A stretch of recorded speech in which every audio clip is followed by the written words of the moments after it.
이 시간 우리에게 주신 하나님의 말씀 사사기 2장 6절에서 10절 말씀입니다. 구약 성경 361면입니다. 사사기 2장 6절에서 10절 말씀입니다. 하나님의 말씀을 제가 받들어 읽겠습니다. 전에 여호수아가 백성을 보내매 이스라엘 자손이 각기 그들의 기업으로 가서 땅을 차지하였고, 백성이 여호수아가 사는 날 동안과 여호수아 뒤에 생존한 장로들 곧 여호와께서 이스라엘을 위하여 행하신 모든 큰 일을 본 자들이 사는 날 동안에 여호와를 섬겼더라. 여호와의 종 눈의 아들 여호수아가 110세의 죽음에 무리가 그의 기업 경내 에브라임 산지 가하스산 북쪽 딥낫 헤레스의 장사였고, 그 세대의 사람도 다 그 조상들에게로 돌아갔고, 그 후에 일어난 다른 세대는 여호와를 알지 못하며 여호와께서 이스라엘 위하여 행하신 일도 알지 못하였더라. 아멘.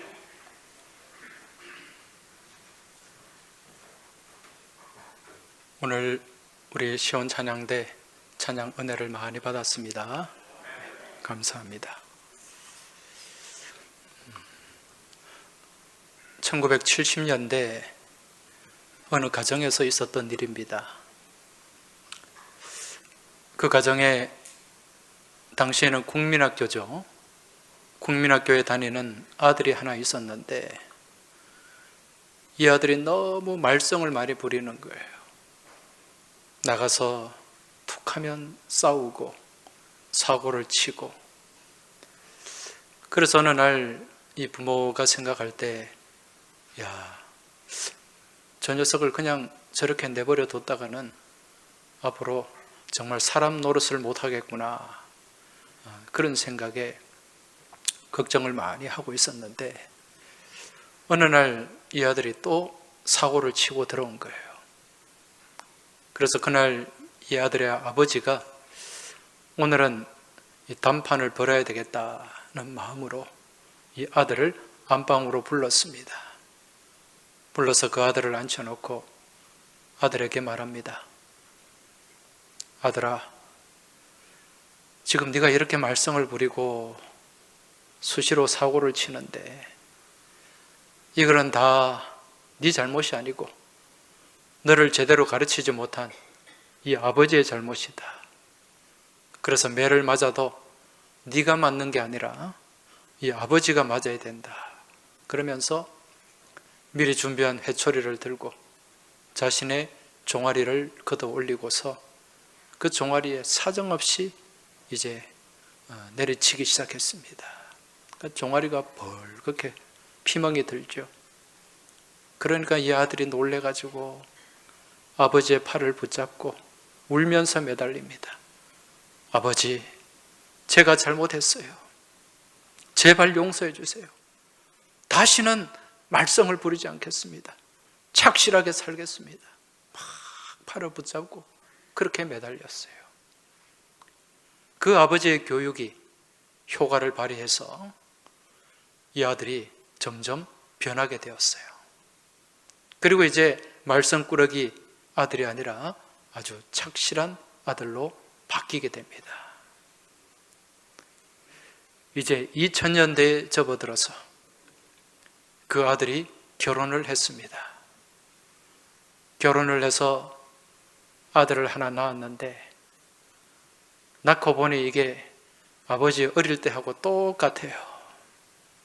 부전자전입니다.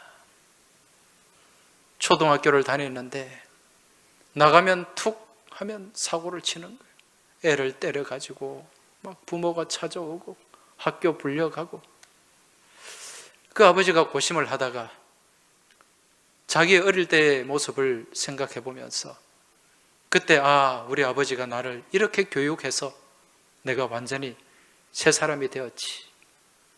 이제 그 생각을 가지고 그 아버지의 훌륭한 교육 방법, 그걸 자기 아들한테 적용하기로 마음을 먹었습니다.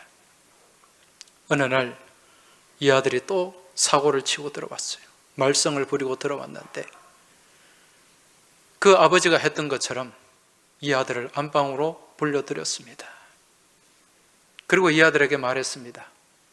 아들아, 네가 이렇게 자꾸 말썽을 부리고 또 사고를 치는데 이건 네 잘못이 아니고 너를 잘못 교육시킨 이 아빠의 잘못이다. 그래서 매를 맞아도 이 아빠가 맞아야 된다. 그러면서 준비한 회초리를 들고 바지를 걷어 올리고 막 세게 내리쳤어요. 그때 이 아들 눈이 아주 휘둥그레졌습니다. 그리고는 어떤 반응을 보였는가? 갑자기 일어나더니 방문을 열고 뛰쳐나갑니다. 그리고 엄마를 불렀어요. 엄마! 엄마! 큰일 났어. 빨리 와봐. 아빠가 미쳤나 봐. 교육은 완전히 실패하고 말았습니다. 자, 오늘 이 이야기, 여기서 여러분 무슨 차이를 느끼십니까? 세대 차이를 느끼죠. 세대가 달라졌다는 것입니다. 여러분, 이 세대 차이, 이 세대라는 말은 한자로 세상 세자와 이을 대자, 대신할 대자죠. 그죠? 예. 이 세대라는 말은 이 세상을 대신해서 이어간다. 그런 의미입니다. 그 아버지가 아들을 놓고 또 그 아들이 손자를 놓고 계속해서 이어가는 것. 이게 세대라는 것입니다. 영어로는 이 세대를 어떻게 말하죠? 예, generation. 이 generation이라는 말은 헬라어, 그리스어 제노스라는 말에서 나온 말이에요. 이 제노스라는 말은 이제 나타난다, 출현한다, 그런 의미가 있는데 이건 새로운 존재의 출현을 얘기하는 것입니다. 다르게 말씀드리면 신인류라는 거예요. 그러니까 앞의 세대와는 완전히 다르다는 것입니다. 이 기성세대 입장에서 볼 때 이 새롭게 등장한 새로운 세대는 늘 새로운 존재였고 또 사고방식이나 또 여러 가지 삶의 방식에서 많은 차이를 느낍니다. 요즘만 이게 세대 차이, 이게 있는 게 아니에요. 아주 옛날부터 세대 차이는 있어 왔습니다. 여러분, 그런 얘기가 있지 않습니까? 아주 오래된 4,5천 년 전에 만들어진 저 이집트의 피라밋, 그 피라밋을 발굴하다 보니까 그 안에, 무덤 안에 이 상형 문자가 새겨져 있다 그러죠. 그 상형 문자를 해독을 해보니까 그 어떤 내용이냐면은 요즘 젊은 것들은 버릇이 없어. 그런 내용이 거기에 기록이 되어 있더랍니다. 4,5천 년 전에도 윗세대가 아랫세대를 바라보면 뭐가 없다는 거예요? 버릇이 없다는 거죠. 세대 차이입니다. 소크라테스도 그런 말을 한 적이 있어요. 그 소크라테스가 쓴 저작물에 보면 요즘 아이들은 버릇이 없고 윗사람을 너무 무시한다. 그러니까 위에서 볼 때는 항상 버릇이 없어 보이는 거죠.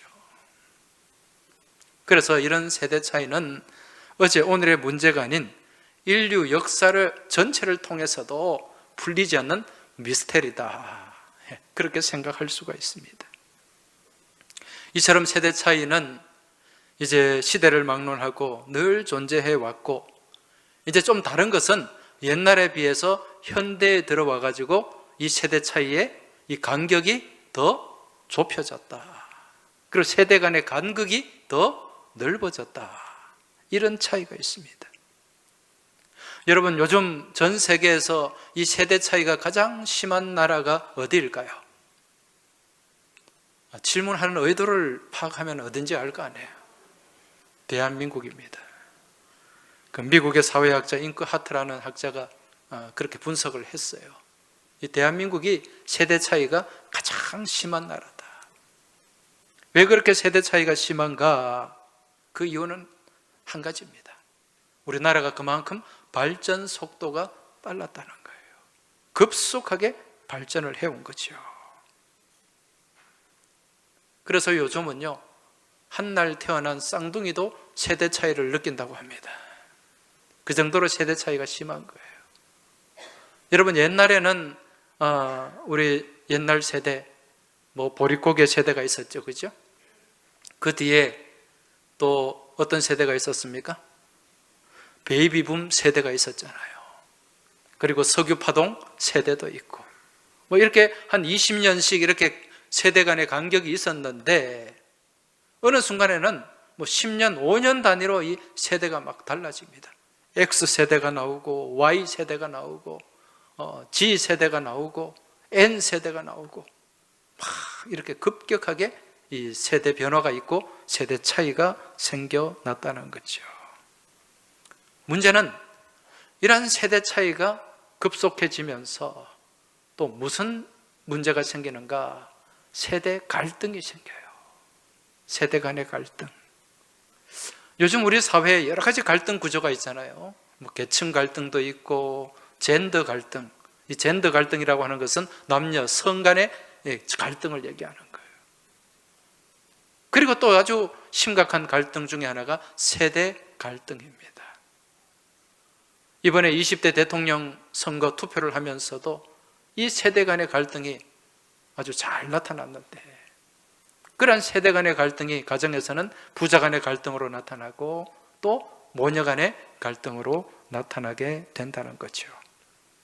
자, 지금 우리가 이런 세대 차이와 세대 간의 갈등의 시대를 살아가는데, 이러한 시대를 살아가는 우리 교회와 우리 그리스도인들은 또 이 시대를 어떻게 바라보며 또 어떻게 살아가야 할 것인가?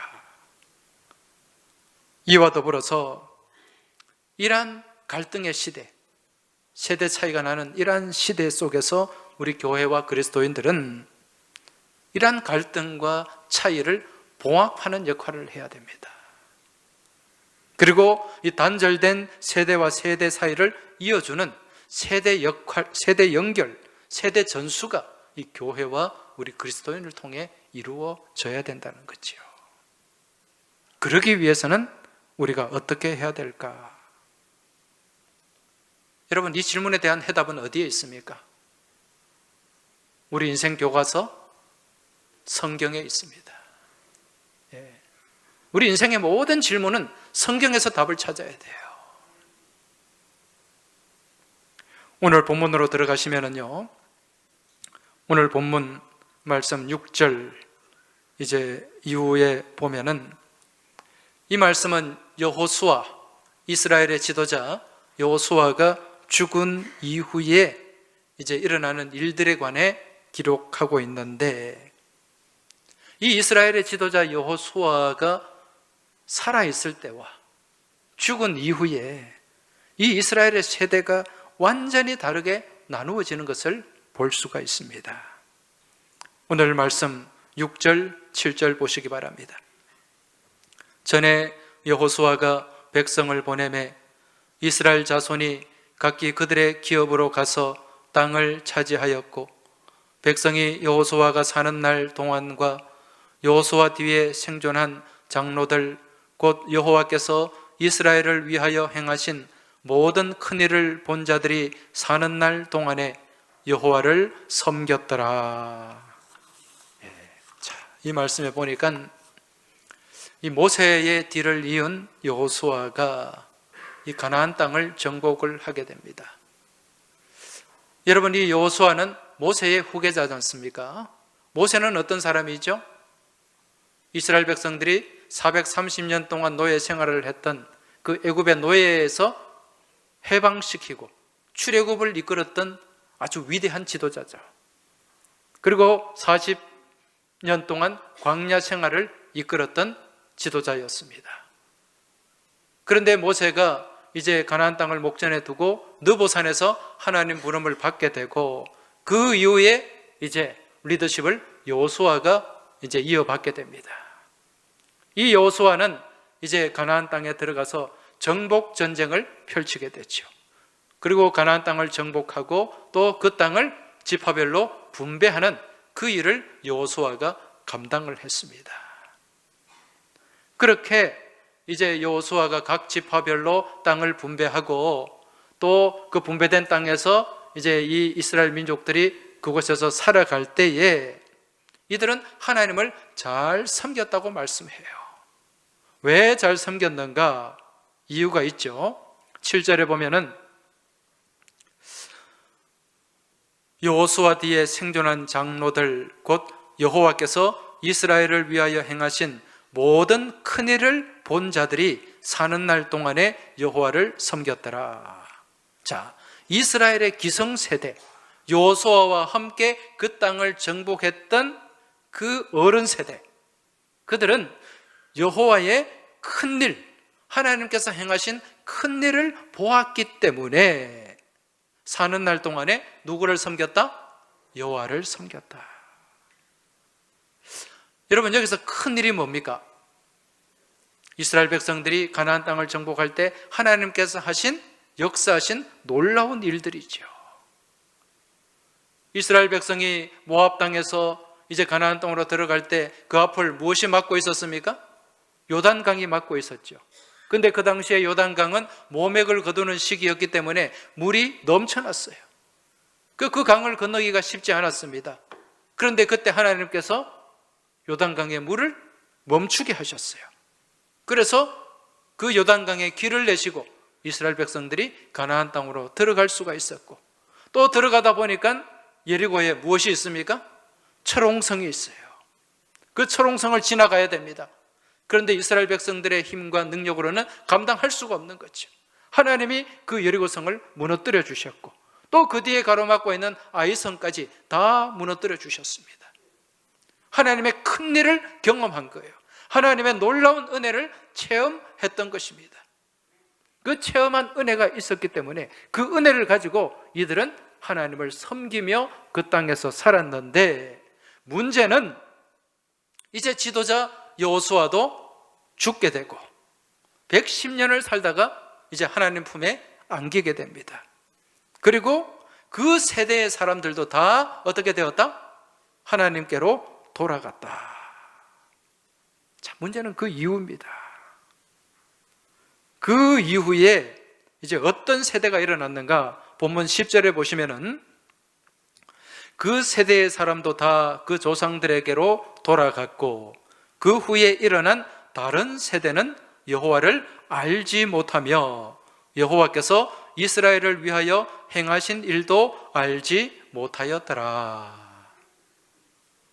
자, 문제가 뭡니까? 여호수아와 함께 했던 그 세대들이 다 죽었어요. 세상을 떠났습니다. 그 후에 일어난 세대를 오늘 본문에 무슨 세대라고 얘기합니까? 다른 세대. 이 다른 세대는 여호와를 알지 못했고 또 하나님께서 그들을 위해 행하신 일도 알지 못했다. 기억하지 못한 거지요. 그래서 이들이 결국 어떤 세대가 되었는가? 다른 세대가 되었다는 거죠. 그들의 조상의 신앙을 잘 이어나가는 다음 세대가 되어야 되는데 완전히 단절되어 버린 무슨 세대? 다른 세대. 이 다른 세대라는 말은 히브리어로 도르 아헤르라는 말이에요. 이 도르라는 말은 단절되었다는 것입니다. 이상한 그런 의미도 여기에 담겨 있어요. 그래서 이 다른 세대라는 말은 단절된 세대, 이상한 세대가 되고 말았다는 거죠. 무엇이 없어서? 신앙의 전수가 이루어지지 않았기 때문에. 여러분, 이걸로 끝났습니까? 이제 이 다른 세대가 출함을 통해서 이스라엘의 역사는 어떻게 됩니까? 그 이전까지 하나님의 놀라운 큰 일들을 경험하고 하나님 안에서 그래도 가나안 땅을 정복하고 복된 삶을 살 수 있었는데 이제 가나안 땅을 정복하고 난 이후에 350년 동안 무슨 시대가 시작이 되는가? 사사 시대가 시작이 되는데 이때가 무슨 시대입니까? 영적 암흑기였습니다. 이리 치이고 저리 치이고 이 민족에게 짓밟히고 저 민족에게 짓밟히고 그렇게 지배를 받는 억눌린 삶을 살아가는 사사시대가 시작이 된 거예요. 무엇으로 인해서? 다음 세대가 무슨 세대가 되어버렸기 때문에? 다른 세대가 되어버렸기 때문에. 여러분, 오늘 우리가 이 말씀을 보면서 그저 이 말씀을 과거 3,500년 전에 있었던 이스라엘의 역사, 사건으로 끝나서는 안 됩니다. 하나님의 말씀은 여러분 항상 그 말씀에 누구를 비추어야 됩니까? 나를 비추어야 돼요. 우리의 공동체를 비추고 우리의 모습을 비추어야 된다는 거죠. 그래서 이 말씀을 보면서 오늘 우리 교회를 바라보고 우리 가정을 바라보고 우리 자신을 바라봐야 된다는 거죠. 오늘날 우리 교회, 우리 가정의 자녀들은 다음 세대입니까? 다른 세대입니까? 다음 세대는 그 다음에 신앙을 계속해서 이어가는 next generation. 다른 세대는 무엇입니까? 완전히 단절된 다른 another generation. 그럼 우리의 자녀들은 어떤 세대냐는 것입니다. 다음입니까? 다른 세대입니까? 다음 세대인 줄 믿으십니까? 자, 그럼 우리 현실로 한번 들어가 보겠습니다. 여러분, 요즘 우리나라 청년들, 이 청년들의 복음화율이 몇 퍼센트인지 아십니까? 우리나라 청년들의 복음화 4%입니다. 요즘 대학교에 선교단체가 안 돼요. 옛날에는 CCC, IBF, UBF 이런 선교단체들이 정말 활발하게 활동을 했어요. 그런데 요즘 이 선교단체가 안 돼요. 4%면은요, 이 청년들 100명 중에 4명밖에 교회를 다니지 않는다는 얘기예요.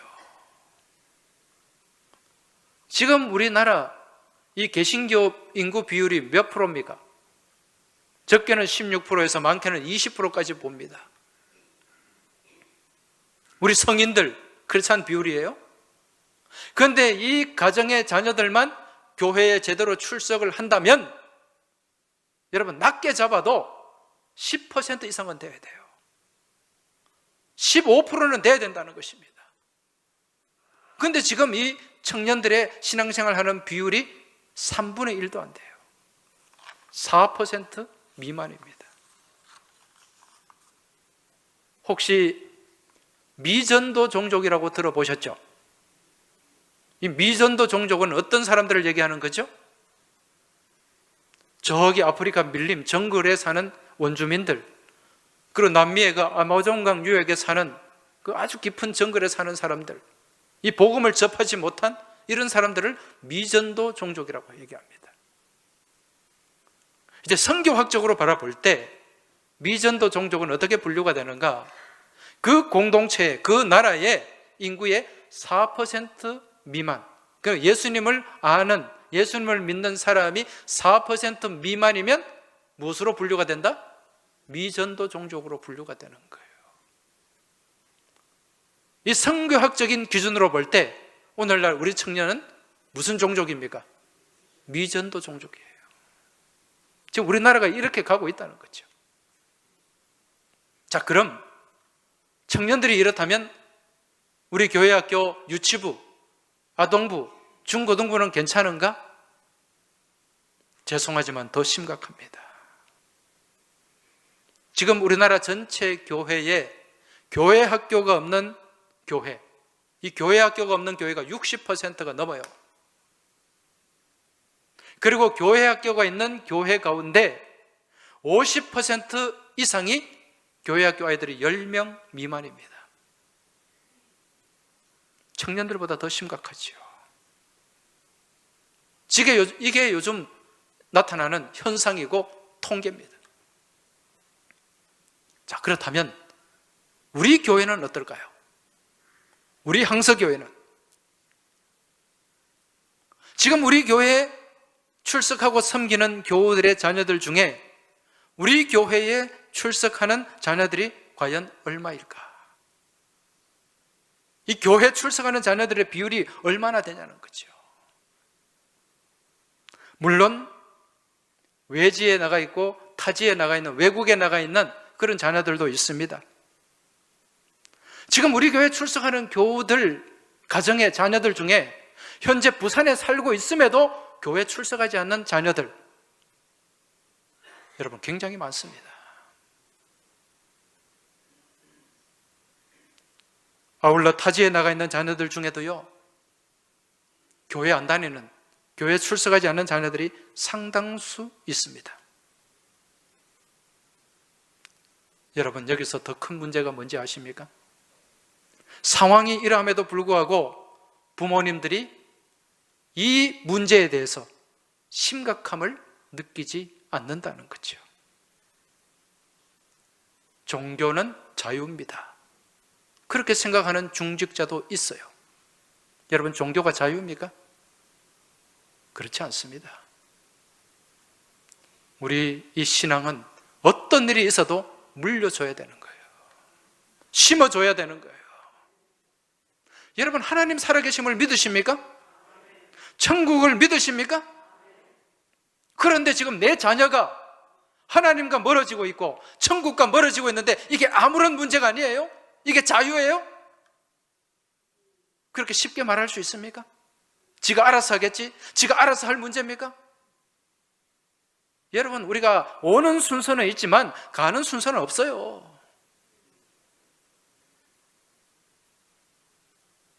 중직자들 자녀들 중에 교회 안 다니는 자녀들이 있다니까요. 이걸 심각하게 생각하지 않습니다, 여러분. 제가 이렇게 말하면 우리 집 자녀들은 교회는 다니기는 다니는데 다른 교회 다니는데요, 그렇게 생각하실 분도 없지 않아 계실 거예요. 물론 이 부산을 떠나서 서울이나 다른 지방에 있으면 다른 교회 갈 수밖에 없죠. 그런데 부산에 있으면서 다른 교회 간다? 여러분, 이건 정상적인 건 아닙니다. 왜 그런가? 우리 가정에서 우리 가족을 다르게는 뭐라고 얘기합니까? 식구라고 하죠. 식구는 무슨 뜻이죠? 먹을 식자의 입구자입니다. 밥을 같이 먹는 사람들이에요. 한 집에서 밥을 같이 먹어야 돼. 그게 식구입니다. 그런데 이 식구가, 부모는 집에서 밥을 먹는데 아들은 옆집에 가서 먹고 있어요. 친구 집에 가서 먹고 있어요. 식당에 가서 먹고 있어요. 여러분, 이거 정상은 아니잖아요. 교회의 예배는 영적 식탁입니다. 오늘 여러분은 지금 영적 식탁을 나누고 있는 거예요. 이 식탁 가운데 온 가족이 한 상에 둘러앉아야 됩니다. 그리고 같이 말씀을 나누고 같이 먹고 같이 함께 가는 거예요. 이게 가족이고 이게 식구라는 거죠. 그래서 찬송가 559장에 보면 어떤 내용이 나옵니까? 아침과 저녁에 수고하며 다 같이 일하는 온 식구가 한 상에 둘러서 먹고 마셔 여기가 우리의 낙원이라. 할렐루야.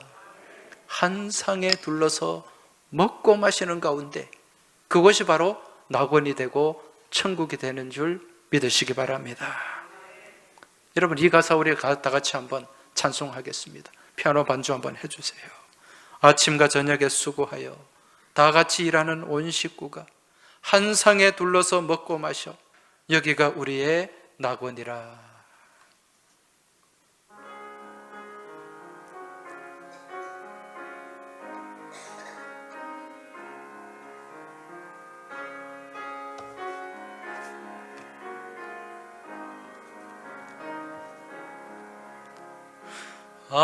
아침과 저녁에 수고하여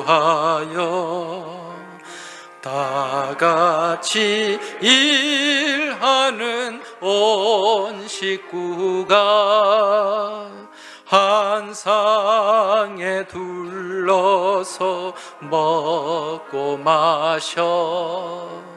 여기가 우리의 낙원이라. 고마워라 고마워라 임마누엘. 예수만 섬기는 우리 집. 고마워라 임마누엘. 복되고 즐거운 하루하루. 할렐루야. 한 상에서 먹고 한 상에서 서로 나누며 영적 식탁으로 교제하는 우리 온 믿음의 식구가 되시길 주의 이름으로 축원합니다. 여러분, 지금 저기 이 동유럽에 가면 지금 우크라이나에 지금 전쟁이 치열하게 벌어지고 있잖아요. 이 전쟁을 보면서 여러분 무엇을 느낍니까? 정말 이 전쟁은 비참한 것이다. 나라가 힘이 없으면 저렇게 되는구나. 저는 그걸 많이 느끼고 있습니다. 만약에 우크라이나가 영국이나 프랑스, 독일 같은 그 정도 국력이 있었다면 저렇게 막 침략을 당하고 저렇게 막 부서지지는 않았을 거예요. 여러분, 그 전쟁 상황 뉴스에 나오는 거 보면 그 도시, 그 마리우폴이라고 하는 그 도시는 완전히 폐허가 됐어요. 얼마나 많은 사상자들이 나오는지 모릅니다. 얼마나 많은 민간인들이 죽었는지 몰라요. 그런데 이 지구상에 보면 정말 작은데 인구도 얼마 되지 않은데 면적도 얼마 되지 않은데 이 전 세계가 무시하지 못하는 나라 하나가 있습니다. 주변에 덩치가 큰 그런 나라들이 수십 개가 있어도 이 작은 한 나라한테 꼼짝을 못해요. 미국도 이 나라 눈치를 볼 때가 많습니다. 어디입니까? 이스라엘이죠. 여러분도 잘 아시다시피 이 이스라엘은 그 면적이 우리나라 경상남도 북도밖에 되지 않아요. 조그마한 땅덩어리에 인구 890만 밖에 되지 않습니다. 우리나라 이 서울 인구보다 작아요. 그런데 주변에 그 어떤 나라도 무시하지 못하고 쉽게 침공하지도 못합니다. 여러분, 이 이스라엘이라고 하는 나라, 그 역사를 보면은 참 이 역경의 연속이었잖아요.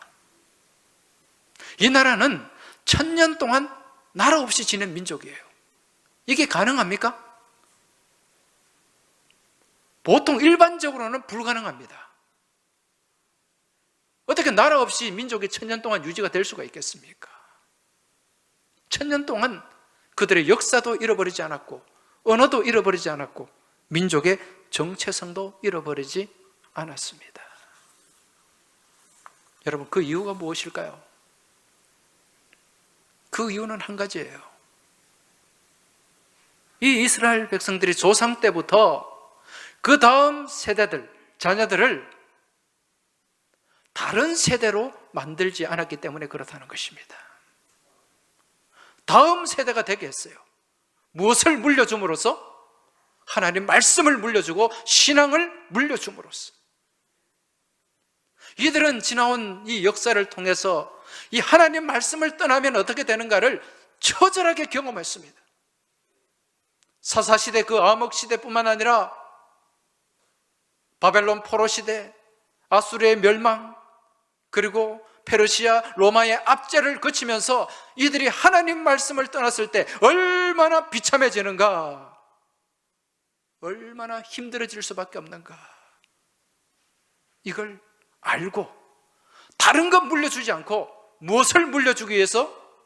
말씀을 물려주기 위해서 치열한 삶을 살아내었던 것입니다. 그게 신명기 6장 4절 말씀, 6장 4절 이후에, 신명기 6장 4절 이후에 어떤 말씀이 나옵니까? 쉐마가 나오잖아요. 쉐마.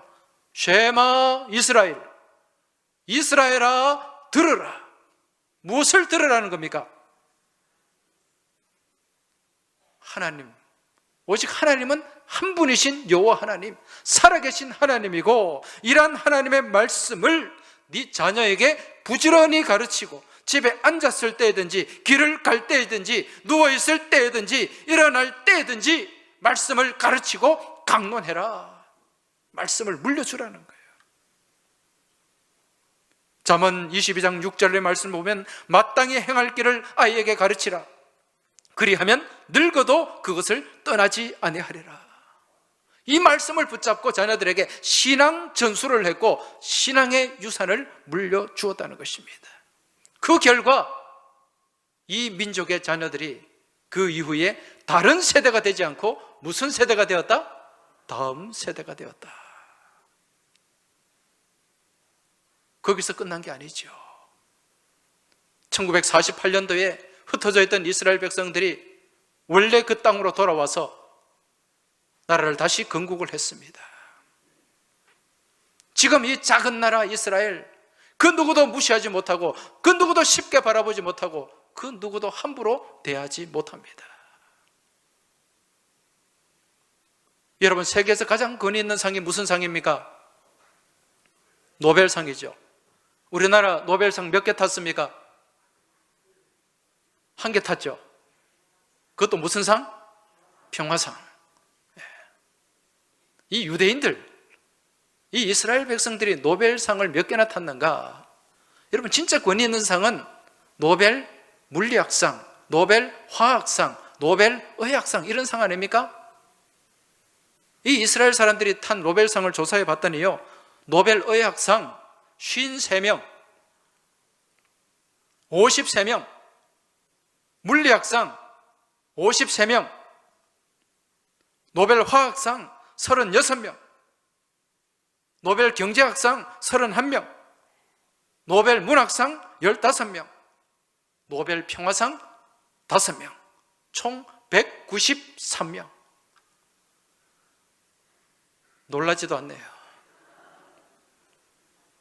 여러분, 이게 가능할까요? 이게 인구 890만, 전 세계 흩어져 있는 유대인들 다 합쳐도 1,500만이 안 되는데 이게 가능한 일입니까? 미국의 명문대학, 소위 말하는 아이비리그, 하버드, 예일, 브라운, 코넬, 뿐만 아니라 스탠포드, MIT, 여기에 교수들 중에요, 한 30% 이상이 유대인들이에요. 놀랍지 않습니까? 세계 500대 기업의 경영진의 40% 이상이 유대인들이에요. 놀랍지 않습니까? 남의 일이지만 좀 놀래주시기 바랍니다. 세계적인 금융그룹, 로스차일드, JP 모건, 이런, 다 유대인 거예요. 세계 금융을 완전히 좌지우지하는 거예요. 어떻게 전 세계 인구의 2%도 안 되는 이 유대인들이 이런 결과물을 내어놓을 수 있겠습니까? 이건 인간의 그 어떤 것으로도 설명이 되지 않습니다. 오직 설명이 가능한 것은 한 가지밖에 없어요. 하나님 말씀으로만 설명이 가능하다는 거죠. 신명기 28장 1절 말씀 한번 보시기 바랍니다. 다 같이 한번 읽어보겠습니다. 내가 내 하나님 여호와의 말씀을 삼가 듣고 내가 오늘 내게 명령하는 그의 모든 명령을 지켜 행하면 내 하나님 여호와께서 너를 세계 모든 민족 위에 뛰어나게 하실 것이라. 할렐루야. 하나님 말씀을 듣고 행하면 어떻게 하신다고요? 세계 모든 민족 위에 뛰어나게 하실 것이다. 여러분, 이 약속 우리가 지켜나가면 분명히 이루어지는 줄 믿으시기 바랍니다. 이 말씀이 이스라엘 민족에게 그대로 펼쳐지고 있잖아요. 또 여러분, 미국이라는 나라 보세요. 미국이 언제 건국이 되었습니까? 1776년 7월 4일 날 미국이 건국되었어요. 지금까지 244년의 역사를 이어오고 있는데, 여러분 지금 미국 어떻습니까? 전 세계 초강대국은 아닙니까? 이 미국은 무엇 위에 건설된 나라입니까? 성경 말씀 위에 세워진 나라예요. 신앙의 자유를 찾아서 청교도들이 그 아메리카로 왔지 않습니까?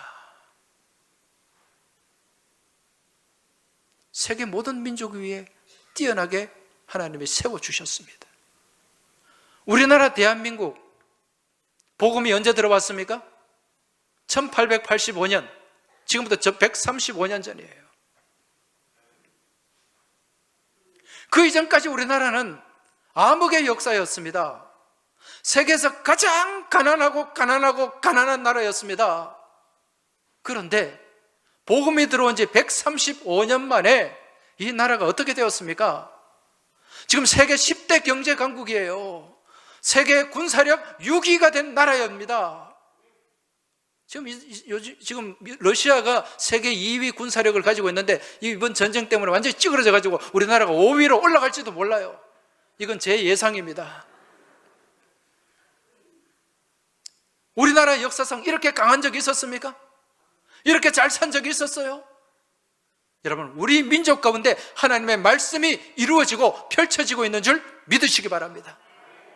자, 그럼 어떻게 해야 될까요? 하나님 말씀 때문에 복음으로 엄청난 은혜를 받고 축복을 받은 이 나라, 이 민족이 이 신앙이 단절된다면 우리의 후손들이 다음 세대가 되어야 되는데, 믿음의 다음 세대가 되어야 되는데 완전히 단절된 다른 세대가 된다면 어떻게 될까요? 여러분, 걱정스럽지 않습니까? 이 믿음의 촛대를 하나님이 옮겨버리신다면 이 나라, 이 민족이 어떻게 되겠냐는 것입니다. 이걸 지켜내야 됩니다. 할렐루야. 그러기 위해서는 우리가 뭘 해야 됩니까? 신앙의 유업을 물려줘야 됩니다. 다른 것 물려주려고 하지 마시기 바랍니다. 여러분, 말씀을 물려주시기 바랍니다. 신앙을 물려주시기 바랍니다. 이거 외에는 다른 방법이 없어요. 이게 축복을 물려주는 것입니다. 물고기 물려주려고 하지 마십시오. 자녀들에게 넓은 평수의 아파트, 땅, 은행의 통장에 현금, 오히려 그게 독이 될 수 있습니다. 하나님 말씀만 물려주면 살게 되는 줄 믿으시기 바랍니다. 물고기를 물려주지 마시고 무엇을? 물고기 잡는 법을 가르쳐줘야 됩니다. 이게 복받는 비결이에요. 바라기는 오늘 이 자리에 모인 우리 모든 믿음의 교우들과 또 가정에서 제단을 쌓는 우리 모든 믿음의 권속들의 삶 가운데, 가정 가운데, 자녀들 가운데 복음이 그대로 계승이 되고 전승이 되고 신앙의 유산으로 물려주길 주의 이름으로 축원합니다. 그래서 이 하나님의 은혜와 축복이 계속해서 이어지는 그 은혜의 역사가 이 나라, 이 민족 가운데, 우리의 가정 가운데, 우리의 교회 가운데 계속 이어지길 주의 이름으로 축원합니다. 하나님 아버지 감사합니다. 오늘 어린이 주일을 맞이해서 우리의 자녀들이 다른 세대가 되지 않고 다음 세대가 되기를 간절히 소망하는 마음으로 믿음의 유산을 물려주길 원합니다.